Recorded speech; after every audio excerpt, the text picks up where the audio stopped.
So Startup Weekend is a global nonprofit. The goal of Startup Weekend is to help spread entrepreneurship education around the world. So there's over 300 events that have been run since 2007.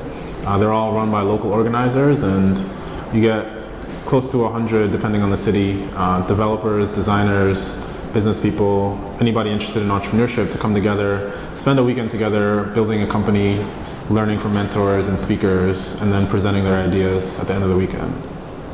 How successful have the Startup Weekends been? So there's been over 30,000 people that have gone through Startup Weekend, and the success is not only seen in like the output of the companies. So there's some companies like Zarly, LaunchRock, which just came out of 500 startups, Food Spotting and others that have been successful companies, but the real benefit is in helping to foster these entrepreneurship communities.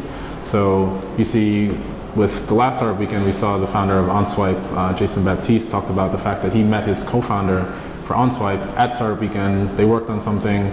I guess it worked out for a little while, but the main goal was to find other people to work with that share your same passions and goals and connect with people for, longer term.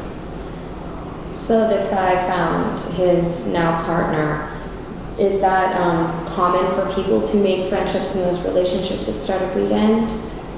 In the sense that they can move forward together. Do you see a lot of people doing that? Yeah, so I see that a lot actually. So even though it might not be talked about as the Startup Weekend being the foundation of that, I see a lot of people finding their go-to designer or their go-to developer, somebody they can connect with and share ideas with, and at least get some small prototypes done and built with. So yeah, I see that a lot actually. Yeah. And I actually met a person who's in venture capital now that said that his first experience in the startup world was a Startup Weekend event.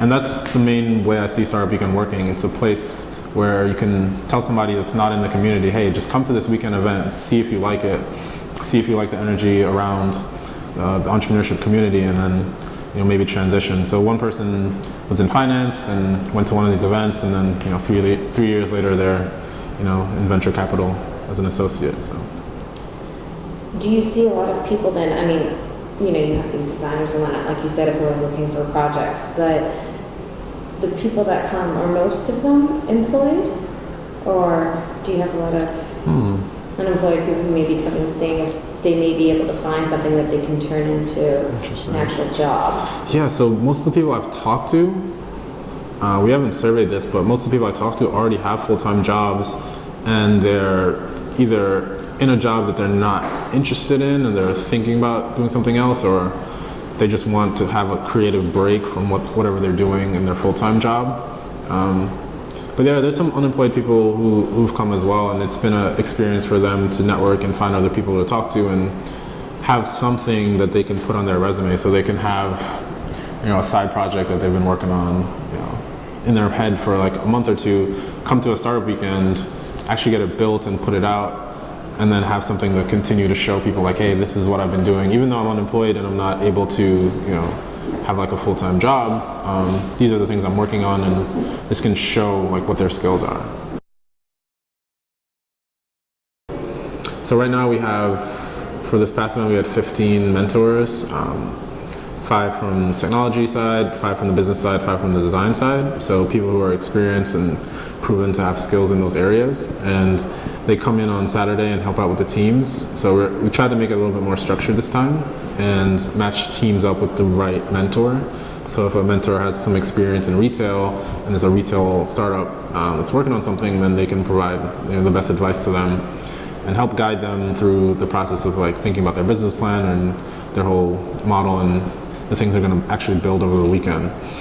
So I like to see more of that going on, and also like connecting with press more and helping to raise some visibility for some of these ideas, because I think a lot of them are pretty solid, and I think if they had a little bit more momentum afterwards, then that might motivate them to continue working on them and actually build it out into real products. Because I've found that there's a lot of great ideas that die before they've even gotten a chance to really see if it was worth it or not. And I like to see more people get that opportunity. So one of the things Startup Weekend is doing vertical weekends, so focusing on one specific topic. So we did in October or September, we did startup weekend in New York that was focused on art and tech, and we had a bunch of people from the art world come in and talk to people. And now with Mega Startup Weekend, we're doing 3 different verticals. So we're doing health, education, and gaming. So we're bringing together people who are interested in those fields to specifically work on building Startup Weekend projects that are focused on one of those 3 verticals. So we're getting people who may not be in the startup world at all to come in and tell us really what are the needs in those areas. So if you're a doctor, you might come to the health section, or if you're an educator, you might come to the education one, or if you're a game designer, a developer, or a video game enthusiast, you might come to the gaming one and pitch some of your ideas and work on things. So the idea is to help people who are really focused on a specific area to meet other people who are also interested, and then see what else can be built. So it isn't necessarily for a beginner, it's somebody who knows what they're doing, what they want to be doing. No, so it's always open to people of different levels. You just have to come with your ideas and be willing to spend the time to really crank on different ideas. Is